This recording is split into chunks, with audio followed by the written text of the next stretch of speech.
Welcome to the CBIA BizCast powered by Google. On this podcast, we dive into stories about Connecticut businesses. Downs Construction actually came to my school. And business leaders. I think it's always also really important to be able to see a path forward. Who are shaping the future of Connecticut's economy. Thanks for joining us. I'm Amanda Marlowe, and today I am joined by newly elected State Comptroller Sean Scanlon. Welcome to the BizCast. Great to be here. Well, thank you so much for being here today. I think we have a lot of really important things to talk about, including some deadlines coming up for our small businesses in the state. But first, let's start by talking a little bit about what you do. What does the Comptroller do here in the state of Connecticut? Well, most people don't know, so I'm glad that you asked. But basically, the Comptroller is the chief financial officer of the state, sort of the chief financial guardian of the state. We pay the bills, we negotiate all of the health insurance and retirement benefits for our state employees, and we sort of serve as the auditor of the state to make sure that we're doing the right thing when it came to our budget or our finances. And I'm about 5 weeks out of the job and loving it so far. Yeah, something that you've kind of been passionate about growing up here in Connecticut. Tell me a little bit about that. Well, I don't know that anybody ever dreams about being the Comptroller, but I served in the legislature for 8 years, and while I was in the legislature, I chaired both the Insurance Committee and the Tax Writing Budget Committee, and so those two committees are really the two committees that work the most with the Comptroller. I got to know Kevin Lembo, who was our Comptroller for 10 years, and through working with him on policy, I became sort of really interested in what the office did. He surprised a lot of people in December of 2021 when he announced that he had to step aside because of a health condition. And when he left, I got a lot of encouragement from people that we had worked together with to take a shot at it, and I ran and I won, and now I'm doing the job. Awesome. But in terms of, you are a Connecticut native, so you're passionate about seeing the state succeed. Tell me a little bit about your upbringing and work here. So I grew up in Guilford. My dad was a police officer. My mom was a stay-at-home mom. And then, like a lot of families, my folks split up when I was 6. And so my dad moved back to New York, where he was from. And my mom raised me as a single parent, but as a small businesswoman. And for the first couple of years of my life, we had a lot of tough times. And I saw my mom struggle a lot. And that's honestly what made me want to get involved in politics, specifically when it came to healthcare. My mom really had no insurance as a small business owner. She would get sick and try to not to go to the doctor. And if she got sick, she would have to go and pay cash. And it's kind of one of those things where you realize, hey, this system is a little bit broken. And the older I got, the more I realized that it was not just her, it was a lot of people. And so even a lot of CBIA members that you represent today struggle with the cost of healthcare. They struggle with the cost of prescription drugs. And so that's why I originally ran for office. I was 27. Most people have thought that I had no chance of winning, but I worked pretty hard. I ran in my district that I had grown up in and ended up winning that race and a couple more after that. And I've really focused on healthcare in the time that I've been in politics, because I think it's the really important issue that affects literally everybody. And it's the system that I think we need to spend a lot of time fixing, and I'm sure we'll get into that a little bit. And you have a family here. You're kind of looking to see the state succeed long term. Yeah, I love Connecticut. I mean, I'm so proud of growing up here, and it's a state that I love. And when I ran for Comptroller last year, traveling around the state and sort of getting to all 169 cities and towns and seeing the great things that people do every day was really, really cool. And I am traveling a lot in this job now. I don't like to be sort of chained behind a desk. I'm the youngest person to ever have this job, and I'm trying to do it a little bit differently, and that means getting out there and talking to people and seeing exactly what we can do together to solve the problems that Connecticut has. And I'm working with anybody. I don't care whether they're Democrats or Republicans. I just want to see Connecticut going in the right direction for my kids. I have a 3-year-old and a 6-month-old. I hope they want to stay in Connecticut. I hope I hope more young people come back to Connecticut, because we sort of need that next generation of people to help us lead Connecticut into the future. Are there any small businesses that you've gone to or met with that in the state that surprised you a little bit? Well, I think what surprises people to learn is that for a small state, we have a couple different states within it, right? And what's happening down by the New York border is very different than what's happening in northeastern Connecticut. What surprises me, though, is there are so many people who do interesting things that nobody knows about, right? Really cool small business owners. I've been down to Lorca, which is a women-owned coffee shop in Stamford, and the woman started the business simply because she couldn't find a good cup of coffee, right? All the way to multi-generation manufacturing companies that, grandpa started it, dad ran it, son is now running it. Those kind of things really make me fired up about Connecticut because there's so many people throughout our state who really want the state to succeed, and they're doing really cool work. And to the extent that I can go and spotlight some of that as the Comptroller, I think it's a good thing. And as the Comptroller, another issue I think that we've seen you get a little fired up about, recently wrote an op-ed about the state's fiscal guardrails and the importance of that. Tell me a little bit about, your thoughts. Well, for the last 15 years or so, Connecticut has been in this sort of state of permanent fiscal crisis, and we had these huge budget deficits. We had no end in sight. There was a lot of businesses that were leaving Connecticut because they didn't feel the confidence that the state really had things under control from a fiscal perspective. And so when I got involved in the budget committee as a legislator, and then certainly running for Comptroller and being the Comptroller, I'm very, very concerned about the fact that we have made a lot of progress and we got to keep going. And sometimes in politics in Connecticut, we get into problems because politicians are very short-sighted and they sort of say, well, we've solved that problem, now we can move on to the next thing. That's what got us into this mess in the first place. And so by taking our medicine, my son jokingly, I talked about this in that op-ed, which is that my son got sick. We gave him his medicine, and the next day he said, Mom, Dad, I don't need to take my medicine anymore. I feel better, okay? But there was still 9 days that he had to take that medicine left because it's really all about taking our medicine, whether you're a toddler or the state of Connecticut. And so I called very early on in an op-ed in the Wall Street Journal and many sources to continue those fiscal guardrails. Well, what is that? Well, basically in 2017, we had a paralysis budget where we couldn't pass a budget. And ultimately, we ended up passing a really good budget, which was a bipartisan budget where Democrats and Republicans came together and they put in place these fiscal guardrails that are really important. It's a spending cap to make sure that we're not spending more money than we have.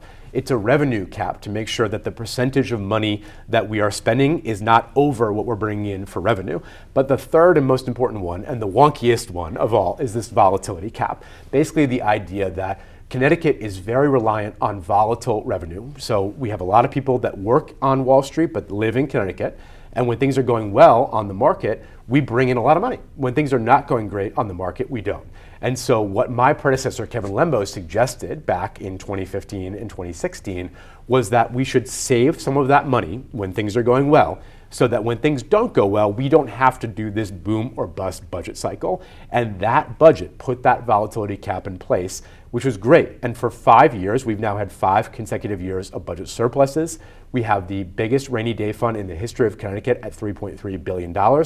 And more important than anything else, we've paid off almost $6 billion of pension debt, more pension debt than we've ever paid off before. The problem was on June 30th of this year, those were all going to expire.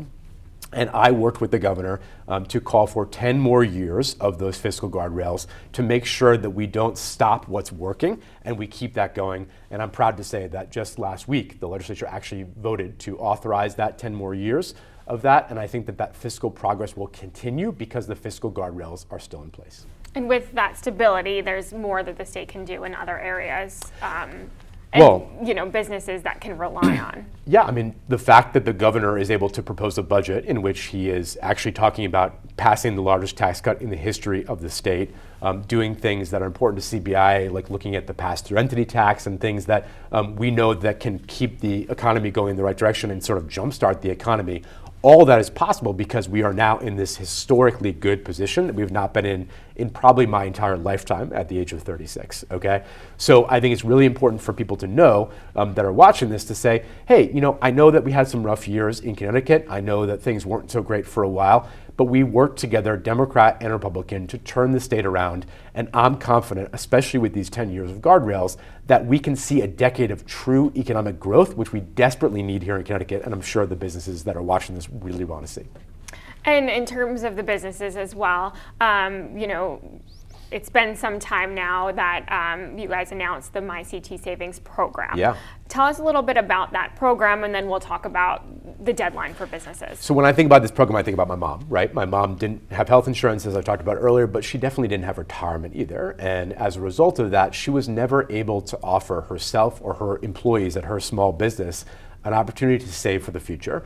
And a lot of businesses in Connecticut, they're not thinking about that. They're thinking about, how do I pay the bills? How do I keep the lights on? How do I make my business run? they're not always thinking about the other stuff. And so what we're trying to do is think about the other stuff for them so that they don't have to worry about that. And MyCTSavings is a great example of that. So over 600,000 people in our state don't have access to a retirement plan at the job that they work at. Over half the businesses in Connecticut don't offer them. It's not because they don't want to, it's because they can't afford to. And so if you're a small business like the one that my mom ran, she would have loved nothing more than to offer a retirement plan to her workers, but she just couldn't afford to do it. So what the state does through MyCTSavings is they say to all businesses with 5 or more employees, either tell us whether you offer a plan, and if you do, you're all set. And if you don't, tell us the names of your employees, and we will literally sign each of them up for a Roth IRA. They can choose if they want to save or not. It's up to them.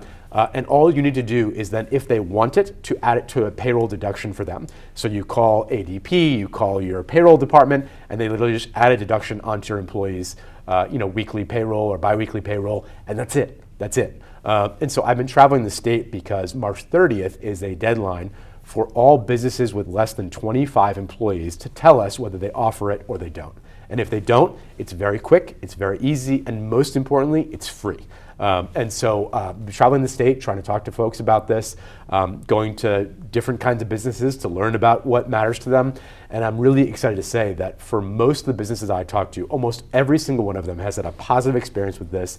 85% of the people we've created the account for have kept it and started saving. And I think over time, we will gradually sort of end this retirement gap in Connecticut and make sure that everybody in Connecticut, regardless of where you work, has access to save for their retirement. And for this deadline, and it's important to point out, I think that the larger businesses, the deadline has already passed for them. Yes. Where they had to opt in or out. Yep. So even if a business has a plan, they still have to let the state know. Yes. Yeah, they very importantly have to let us know. And there still are some bigger businesses that have to get back to us. So right now, we're working with them, trying to do this on a voluntary basis.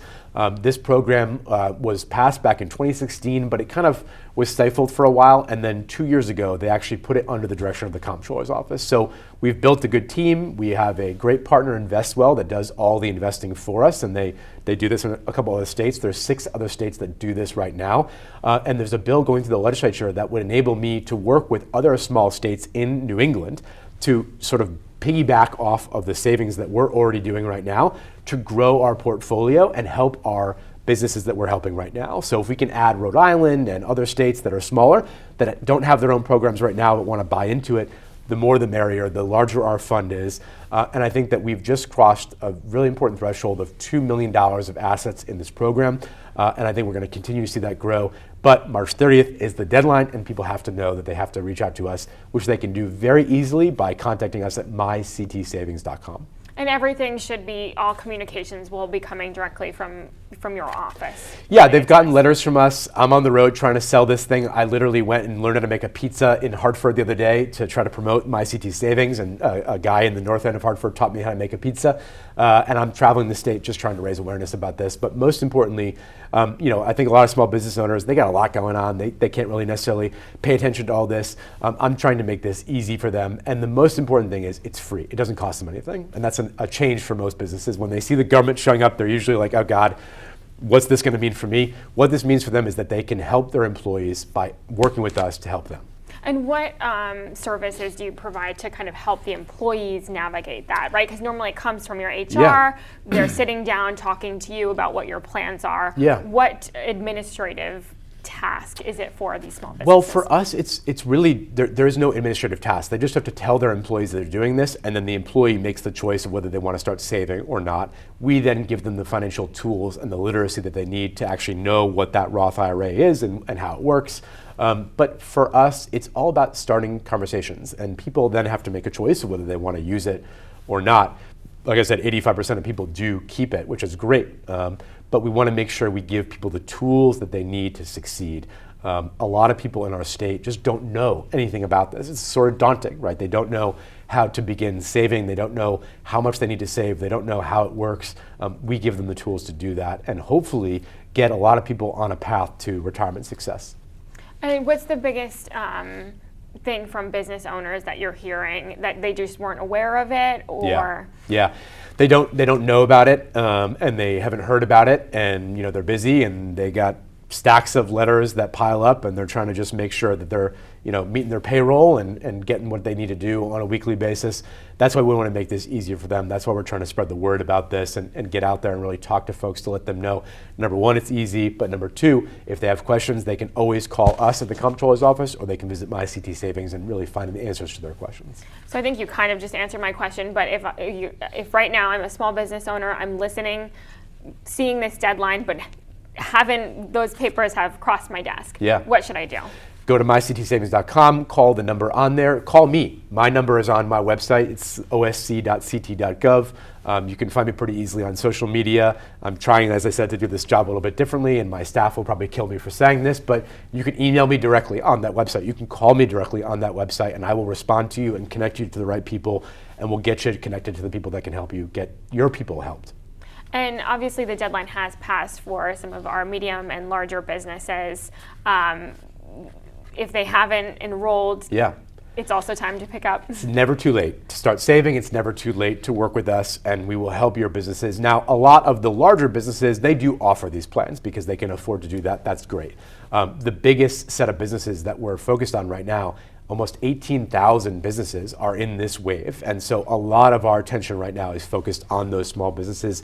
67% of the other businesses have already complied with this. So we're really focused on that new group that just got the letter for the first time in January, and they have until March 30th. So we have about a month to go until we're able to work with these businesses. Got it. So they're, at this point, how many of those small businesses, is there still quite a few? Yeah, we still have a long way to go, and that's okay. This is a new program. It's a new thing. We're getting people used to it. I'm not going to necessarily freak out because we're far away from our goal.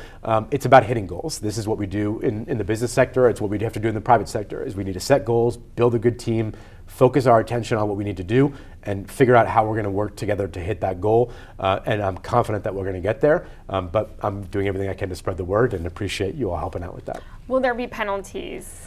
Yeah, so right now the penalty is I have the ability to take a small business to court. I don't want to do that. So there's a business bill that's going through the legislature right now that would enable me to put a small fine in place. I would much rather do that than take a civil penalty against a small business. Again, I was raised by a small business owner. The last thing I want to be doing is taking anybody to court. That's the only tool that I have right now. We've never used it. I don't plan to use it. I think that a small fine is important, but we're going to give businesses a lot of leeway until we get to that point. Nobody's trying to penalize anybody here. We're trying to help them help their employees, and that's my focus right now. Let's talk a little bit more about the, actual plans. Yeah. So how long does a person need to be working for a business in order to kind of get enrolled in this? So right now it's 120 days, but that bill that I just mentioned, we're trying to drop that down to 60 days to get somebody saving faster. We think it's important for people to do that. And the good thing about this for the employee is that this can travel with them. So it's not something where you work at one company, they offer a 401k, and then you can never save into that 401k in the future. With a Roth IRA, you can do that at whatever job you have. So if you leave a job that has this and you go to another job that doesn't have it, you can just transfer that, and all you have to do is set up that with your payroll, and then you're saving once again to the same IRA that you were saving at your last job. So it's simple for people who don't know that they're going to be in this position for a long time. Sure, and that's the impediment, especially for people that are in our generation, right? Saving for retirement seems like it's a million years away, but it really isn't. And the more you can do now to save, the better. And especially if that plan can follow you at different spots along the way in your career, it's a good thing for you. And that's why we chose the Roth IRA versus some other way to do it. Okay. Anything else specific to MyCTSavings? Other than just visiting the website, MyCTSavings.com. Find me if you have questions. You can find us on social media and do this. And I know that you have a lot going on, but if you can take the 10 minutes it takes to do this, I guarantee you it's an easy process, it's a quick process, and your employees will benefit from this, which I think a lot of small business owners in Connecticut, and frankly business owners in general, want to do. They want to help their employees. I was at a manufacturing company in Putnam the other day. They have not had anybody leave their company since offering this plan despite the fact that other businesses have been trying to poach their skilled manufacturing workers. And the guy said he thought that was because he finally was able to offer a retirement plan to his employees. I think it does make a big difference. Just check it out, MyCTSavings.com. All right, and 10 or so minutes to get through It's that quick. first round. It's quick, yeah. It's very quick. And quick and easy and free, most importantly. Okay. We have mentioned that you've been traveling to different businesses. You've also been following around some employees. Yeah.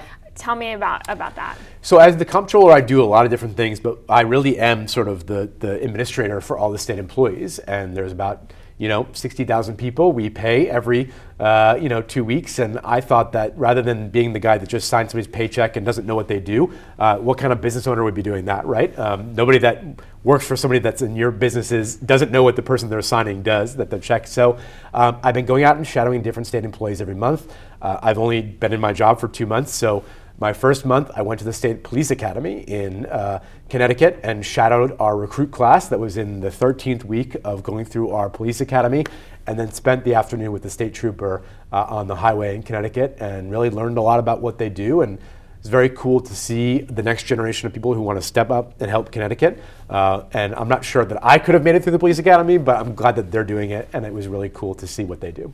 So obviously, there's somewhat of a benefit to them to be able to meet you, learn about what you do. What are you hoping to get from your perspective? I think there are tens of thousands of people who every day get up and go to work and make Connecticut run. And they're the kind of people that we don't know, the kind of people that we take for granted. They guard our prisons, they patrol our highways, they pick up debris in the middle of the road when there's an accident so that we can get to our jobs on time, go to our kids' schools on time. And I want to tell the story of these people because I think they're sort of the unsung heroes that don't get enough attention.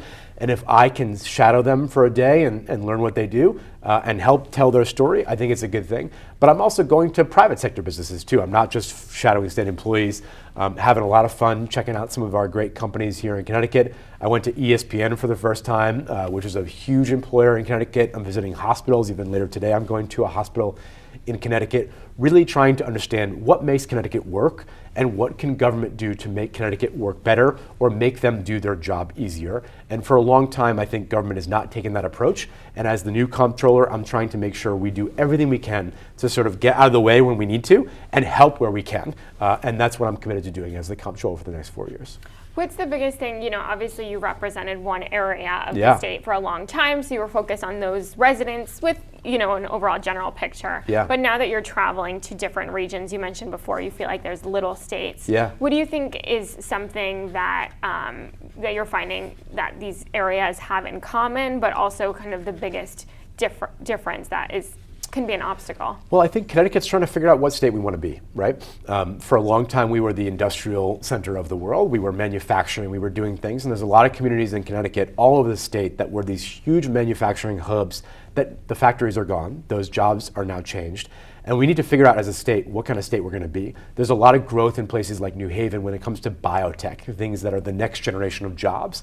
But one of the things that I'm attracted to, and one of the things I want to work with CBIA on, is how are we going to define the next 10, 20, 30 years of Connecticut's economy? And what can we do to prepare for that? A lot of that has to do with giving people the skills they need to get the new jobs of the future and training people to take on those roles. But it also is envisioning what can we all do together to make Connecticut go in the right direction. We have to diversify our economy. We have to do different kinds of things. And I'm really attracted to what we can do to do that. Sometimes that's making healthcare more affordable, so it's something that the businesses don't have to worry about. It's saving for retirement, but also it's changing our laws. It's changing our tax code. It's changing the way that we think about the economy so that people can do what it is that they do best and want to do. And I think traveling around Connecticut and seeing all that different innovation, seeing people who are turning these old brownfield factories into business parks and co-working spaces and biotech lab space is really, really inspiring, because I think that that's what's going to be the next generation of Connecticut. And whether or not we have that decade of growth is not going to be because of what government does. It's because of what people in the private sector do to take that risk to start a business, to invest in Connecticut, to invest in training a workforce. And to the extent that I can help with that, I want to. Awesome. Yeah, I think the manufacturers that do still exist, which is so many of them, really that skilled workforce is so critical, and, and keeping those people here, for all industry is definitely what I think a lot of businesses are concerned about. Yeah, and we have right now a lot of unfilled jobs that people would hire tomorrow in that industry, but they can't find people with the skills. I was just at Mask in Waterbury a few weeks ago. It's a great facility that literally in 10 or 11 weeks gives somebody who's never done any sort of skilled manufacturing the skills that they need to go get a job that's really, really a high-paying job and a very in-demand job. We can't fill those slots fast enough, and anything we can do to help facilitate that is great, because it literally takes somebody from maybe even leaving the criminal justice system, in high school, any number of ways that they find that way into it. If we can give them those skills in a few weeks and get them paired up with a job, we can kind of get Connecticut's economy going even faster than we are right now. We know that the larger businesses are offering those retirement options, which right now, is something that is when, you're looking to apply for a job. Sure. That's something that's attractive to you. But do you think that the MyCTSavings program will help make more jobs attractive? Definitely. I think for people that are thinking about retirement, it's always something that they want to see. And especially for people starting out their career and starting a family and doing things to save, all that we can do to give them the financial literacy and the tools that they need to succeed on the early side, I think only helps when it comes to retaining jobs and making sure that people have the skills that they need to work going forward. Okay. And I know that you mentioned, you're trying to have an open door, very accessible to businesses. If businesses have already signed up or, proved that they have a retirement plan, but just want to get your ear, want to show you their business, talk to you more, what's the best way for them to connect? Email me, sean.scanlon@ct.gov. I will go anywhere in this state. I will visit any business, talk to anybody, and if people have ideas about what we can do to help them, help their employees, and help our economy, I'm all ears to do it. I'm excited about talking to people about it, and I love to learn new things. I'm the kind of person who learns by seeing and talking to people, and so I'm trying to get out of the office as much as I can to different parts of Connecticut, and I'm finding it's really interesting work. There's amazing stories happening each and every day in the state of people that are doing, and if I can use the bully pulpit as one of the 6 statewide elected officials in Connecticut to draw attention to their work, to draw attention to what they're doing, and to listen to what's their challenges and to do something about it, I'm all ears to do it and excited to do it. So please take me up on that and reach out to me directly. All right. Well, thank you so much for coming on this week's BizCast. Thank you for listening to this week's BizCast. You can listen, like, and subscribe to our podcast wherever you get your podcasts. Please leave us a review and let us know if you have ideas for a future podcast. For a full list of episodes, head on over to CBIA.com.